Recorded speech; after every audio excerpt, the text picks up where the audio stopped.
Bismillah. Assalamualaikum. Waalaikumsalam warahmatullahi wabarakatuh. Ustaz, iman saya turun naik. Masya Allah, kayak tangga belum jadi itu turun naik, turun naik. Saya mudah emosi. Semoga Allah tenangkan hati Anda. Saya tobat dari perbuatan dosa lagi, saya tobat dari berbuat dosa lagi. Pertanyaan saya, bagaimana caranya agar saya bisa benar-benar tobat dan tidak balik lagi? Baik. Pertama, semoga Allah muliakan Anda. Saya sering katakan bahwa saya senang dengan pertanyaan-pertanyaan seperti ini. Artinya Allah cinta, Allah sayang. Kalau nggak sayang, nggak akan diarahkan seperti ini. Akan dibiarkan. Ya, pelaku maksiat yang tidak mendapatkan hidayah dari Allah, apalagi ada istidraj, tidak sadar bahwa dia berbuat salah dan mempertahankan kesalahannya, kemudian terus berbuat salah, itu yang berbahaya. Dan kita doakan, kita bantu. Jangan putus asa mendoakan orang-orang seperti itu. Tapi yang paling disenangi adalah jika pelaku maksiat sejahat apapun, tiba-tiba ada getaran di jiwanya untuk kembali. Saya sarankan cepat ambil, karena itu tanda sayang Allah yang pertama. Ambil itu. Saya sering katakan pada Anda, Allah sangat mencintai pelaku maksiat yang tobat dibandingkan orang soleh yang tidak pernah merasa salah. Dalilnya Quran surah kedua Al-Baqarah di akhir ayat 222. Innallaha yuhibbut tawwabin. Allah sangat cinta orang yang selalu untuk berusaha tobat. Dan Allah akan tunjukkan jalan kalau dia mau ngambil itu. Tadi misal Anda pernah berbuat salah dan terus ada getaran di jiwa, ini salah nih, saya harus berubah. Ini petunjuk Allah, Anda ambil tuh. Itu langsung turun ayat di Quran surah ke-29 ayat 69. Quran surah 29 Al-Ankabut ayat 69. Walladzina jahadu fina lanahdiyannahum subulana. Orang-orang yang serius menjemput petunjuk kami. Begitu Allah tunjukkan, Anda mau ambil. Dia serius pengen ngambil, pengen belajar, terus tanya orang, awalnya malu-malu, setelah itu mau-mau, gitu kan? Datang ke majelis ilmu, awalnya belakang-belakang, setelah itu saf paling depan. Ustaz belum datang, dia sudah datang duluan, bahkan dia siapkan macam-macamnya. Allahu Akbar. Itu lanahdiyannahum subulana. Kami akan tunjukkan jalan-jalan terbaik menuju kami. Macam-macam. Tiba-tiba Masya Allah bukan cuma di taklim aja. Ada yang dapat hadiah umrah, ada yang dapat jodoh, ada yang macam-macam. Diberikan pokoknya. Jadi yang pertama diberikan itu bukan dunia dulu, ketenangan hati dulu. Jadi kalau Anda hijrah, yang diberikan pertama kali ketenangan jiwa. Ya, Quran surah keempat ayat 100, paling kiri sebelah bawah. Wa may yuhajir fi sabilillah yajid fil ardi muraghaman katsiran wa sa'ah. Orang yang mau berhijrah ke jalan Allah akan diberikan oleh Allah itu pertama sa'ah tuh. Kelapangan dalam jiwanya, tenang gitu, kenikmat. Ada sesuatu yang nggak pernah Anda peroleh sebelumnya. Biasa kumpul-kumpul, main-main, ya, menjelang Isya, maghrib, malam-malam cuma nonton, tiba-tiba taklim. Ikut ke majelis ilmu. Awalnya mungkin penyesuaian, lama-lama jadi enak gitu. Ada sesuatu yang kerasanya saya kemana aja selama ini. Saya kemana aja gitu. Ini nikmat. Bahkan kalau udah dapat halawatul iman, nikmatnya iman, itu ketinggalan sekali kayak nyeselan tuh. Saya ketinggalan nih gitu. Saya ketinggalan. Ya sama. Dulu-dulu sholat fardu biasa ketinggalan. Tapi kalau sudah nikmatnya iman, ketinggalan sholat sunnah, wah, kayaknya ada penyesalan dalam diri Anda. Itulah kenikmatan iman. Nah sekarang, kalau kemudian Anda bertanya, Ustadz saya pengen tobat. Saya ini pengen tobat, tapi saya ini berbuat salah lagi. Kadang naik, kadang turun, kadang naik, kadang turun. Naik turun itu biasa. Itu di Al-Bukhari disebutkan di Kitabul Iman, kitab yang pertama. Ada 57 hadis di situ. Kalau iman sedang naik turun, kata Imam Al-Bukhari, buka kitab saya. Dari 97 kitab, 97 pembahasan. Pembahasan pertama, Babul Iman, Kitabul Iman, 57 hadis. Di antara hadis yang mengatakan, Al-imanu yazidu wa yantaqis. Iman itu naik dan turun. Kadang naik, kadang turun. Yazidu bitta'at. Rumusnya kalau pengen naik, maka kuatkan iman itu dengan mengerjakan banyak ketaatan. Ketaatan itu buahnya amal soleh. Kerjakan amal soleh. Amal soleh itu detilnya adalah pekerjaan-pekerjaan ibadah. Sholat, amal soleh. Jadi kalau iman sedang turun, pengen dinaikkan, maka perbanyak amal soleh. Ya, amal soleh. Ini. Karena itu dalam Al-Quran kalimat iman sering disandingkan dengan amal soleh. Quran surah 103. Wal 'as innal insana lafi khusr illa alladziina amanu wa 'amilus shalihat. Iman wa 'amilus shalihat. Ini amal saleh. Detilnya amal saleh nampak pada ibadah. Makanya setelah kalimat iman kadang ada detilnya ibadah.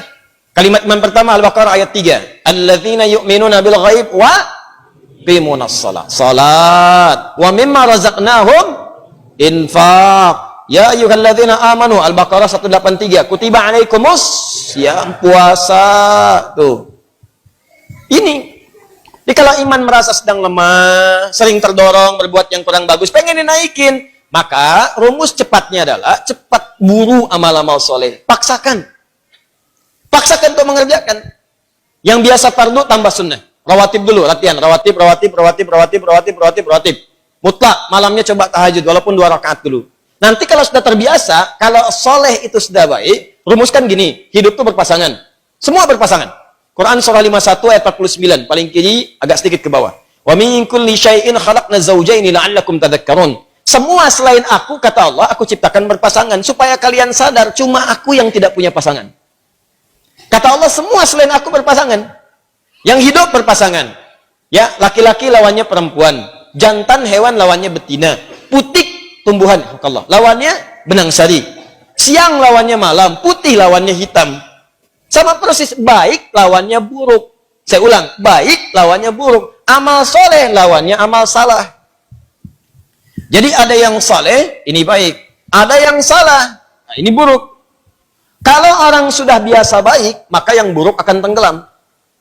Ya, waqul ja'al haqq wa zahaqal batil innal batila kana zahuqa. Quran surah 17 ayat 81. Paling kiri perkenahan. Ya, katakan kalau yang baik itu pasti muncul. Kalau sudah yang baiknya muncul, buruknya tenggelam. Sebaliknya, kalau buruknya dominan naik ke atas, baiknya tenggelam. Orang sering berkata-kata baik, maka mohon maaf lisannya akan sulit berkata kotor.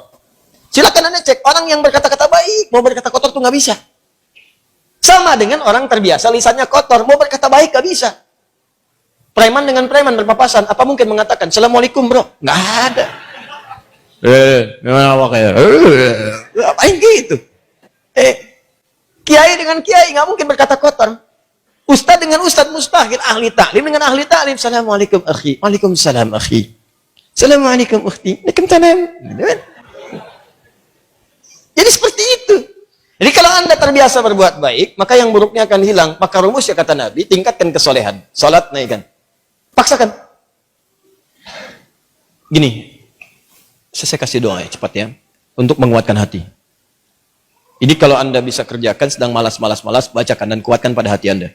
Kuatkan. Insya Allah nanti Allah turunkan kekuatan dan Anda bisa kemudian maksimalkan. Allahumma. Ikut aja. Allahumma paksain. Ya. Paksa.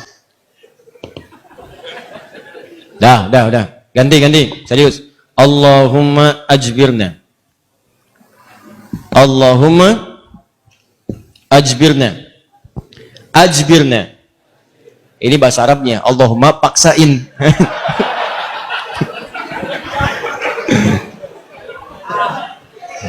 Ya. Paham?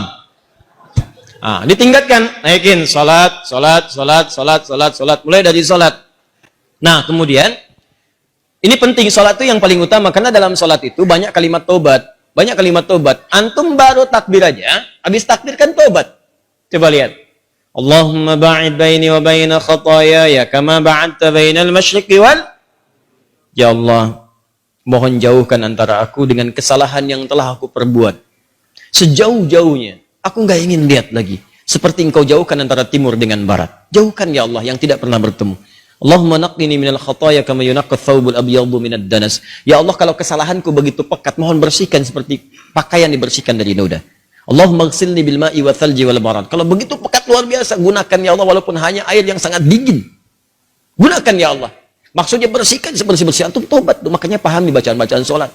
Sama dengan wajah alladzi fataras samawati wal arda hanifan musliman wa ana minal musyrikin. Inna salati wa nusuki wa mahyaya wa mamati lillahi rabbil la syarika lahu bidzalika umirtu wa ana minal muslimin atau wa ana awwalul muslimin. Ya Allah, aku pasrahkan diriku sepenuhnya pada saat ini kepada penguasa langit dan bumi. Kalau aku salat selama ini, atau aku ibadah ya Allah, atau aku hidup sampai dengan sekarang, atau engkau bahkan wafatkan aku dalam salat ini. Engkau wafatkan aku dalam salat ini. Aku ikhlas ya Allah. Aku ikhlas. Berikan bimbingan kepadaku untuk meningkatkan ibadah. Dengan itu aku diperintahkan. Jauhkan dari sifat musyrik. Mulai sekarang aku berjanji ya Allah, aku akan lebih patuh kepadamu. Mulai sekarang aku berjanji, aku akan lebih patuh kepadamu. Wa ana minal muslimin. Muslim itu kan patuh, tunduk, patuh. Jadi kalau Anda mengatakan kalimat itu habis sholat berbuat maksiat lagi, Anda berkhianat dengan kalimat Anda. Makanya saya sering katakan, pahami bacaan sholat, pahami. Anda akan mengerti betapa nikmatnya sholat ketika Anda memahami bacaan-bacaannya. Itu kalimat pertama. Kemudian di luar-luar itu Anda beristighfar. Makanya habis sholat kan Anda berzikir. Quran surah keempat ayat 103. Paling kanan, agak sedikit ke atas. فَإِذَا قَضَيْتُمُ الصَّلَاةَ, maka jika Anda selesai menunaikan salat, fadhkurullaha, maka segera berzikir kepada Allah. Apa zikir pertamanya? Hadis Muslim nomor hadis 571. Astaghfirullah, astaghfirullah, astaghfirullah. Allahumma antas salam wa minkas salam. Tabarakta ya dzal jalali wal ikram. Astaghfirullah itu, ya Allah saya minta ampun. Ya Allah saya minta ampun. Kalau dosa merasa banyak, dalam salat bersujud, dalam ruku minta. Masih kurang, merasa banyak dosa, habis sholat minta, ya Allah ampuni saya, ya Allah ampuni, saya merasa dosa saya banyak. Saya mengakui dosa saya banyak, ya Allah. Namun saya pun menyaksikan rahmatmu lebih luas dibandingkan dengan murkamu. Maka mohon ya Allah ampuni dosa saya. Makanya saat diucapkan itu sambil ingat dosanya, bukan cuma di lisan. Ingat dosa-dosa apa yang pernah dikerjakan. Ingat. Itu yang dimaksudkan Quran surah keempat ayat 17-18. Innamat taubatu 'ala Allahi lilladzina ya'maluna su'an bijahalatin thumma yatubuna min qarib. Sungguh tobat yang diterima oleh Allah itu adalah orang yang pernah berbuat salah. Salah itu bawaan manusia. Jadi kalau Anda nggak pernah salah, patut ditanya, Anda itu manusia apa malaikat? Cuma malaikat yang nggak pernah salah. Quran surat 66 ayat ke-6 paling kiri sebelah atas. La ya'sunallaha ma amarahum wa yaf'aluna ma yu'marun. Malaikat nggak pernah salah, nggak pernah bermaksiat, mengerjakan tugas sesuai tupoksinya. Nggak pernah bermaksiat. Apa pernah Anda dengar malaikat Jibril korupsi ayat? Nggak ada. Apa pernah malaikat sering tukeran tugas? Nggak ada. Jibril, sini. Kenapa? Saya jengkel banget sama orang itu. Ente yang cabut nyawanya deh. Kata malaikat maut, nggak ada. Semua sama sesuai tugasnya masing-masing. Jadi kalau Anda mengharapkan kesempurnaan dari seseorang, percuma. Karena Anda manusia. Sama persis dengan pasangan hidup. Kalau Anda mengharapkan suami Anda sempurna, Bu, ibu salah nikah. Harusnya ibu cari malaikat. Cuma malaikat gak punya nafsu. Jadi kalau ada suami salah, wajar namanya manusia, jangan diekspos kesalahannya. Demikian juga istri kalau keliru, wajar namanya perempuan manusia. Kecuali malaikat. Papa kenapa sih gak pernah mengertiin aku? Mama, papa ini manusia, bukan malaikat. Mama juga bukan setan kan? Kalau setan sebaliknya, selalu kenal salah, nggak kenal benar. Dan setan nggak mau tobat. Manusia pertengahan, salah dan tobat. Setan salah, nggak mau tobat. Jadi kalau ada manusia mengatakan dirinya manusia salah, nggak mau tobat, patut ditanya dia manusia atau? Itu. Paham ya? Tobat itu terus. Makanya disebut tawab. Tawab itu nggak berhenti. Jadi kalau sekarang belum kerasa perubahan dia, terus tobat, jangan berhenti. Terus tobat. Misal sekarang tobat nih, masih berulang, tobat lagi terus, jangan berhenti. Sampai Anda merasakan bahwa perbuatan itu buruk dan membencinya. Terus, jangan berhenti. Jangan terus tobat, nangis. Hari ini nangis, nggak bisa, besok nangis. Nggak bisa, besok nangis. Nggak bisa lagi, tangisi diri Anda yang belum bisa menangis. Terus. Dan kalaupun Anda wafat, Anda sedang dihitung wafat dalam keadaan berusaha tobat. Itu poinnya. Bukankah ada orang membunuh 100 orang dan dia berusaha tobat? Dia berusaha tobat, datang ke majelis ilmu, berusaha di jalan wafat, dihitung oleh Allah. Padahal belum tahu dia diterima atau enggak tobatnya, belum tahu dia. Cuman dia berusaha di jalan mewujudkan tobatnya, bunuh orang. Anda bayangkan, maksiat itu udah hatam, udah lewat bahkan. Ya, dia kerjakan, tapi dia mau tobat, dia terima getaran jiwanya, datang istighfar di jalan meninggal, diterima tobatnya. Dan kita tidak tahu pelaku maksiat mana yang saat wafat dalam keadaan tobat. Ya, makanya ayo biasakan tobat. Istighfar, Nabi aja biasa istighfar. Nanti kalau sudah enak ada kelapangan. Setelah itu baru diberikan anugerah-anugerah dunia yang dirasakan hilang itu. Awal-awal tuh begitu Pak. Kadang pengen tobat, saya pengen tobat ya Allah ke masjid, sholat, 2 rakaat tahiyatul masjid, pulang sepatu hilang. Ya. Kadang-kadang begitu karena Allah kalau sudah senang dengan seorang hamba, yang kurang baik dibuang-buang, buang. Nanti didatangkan lagi yang baik kalau Anda sabar.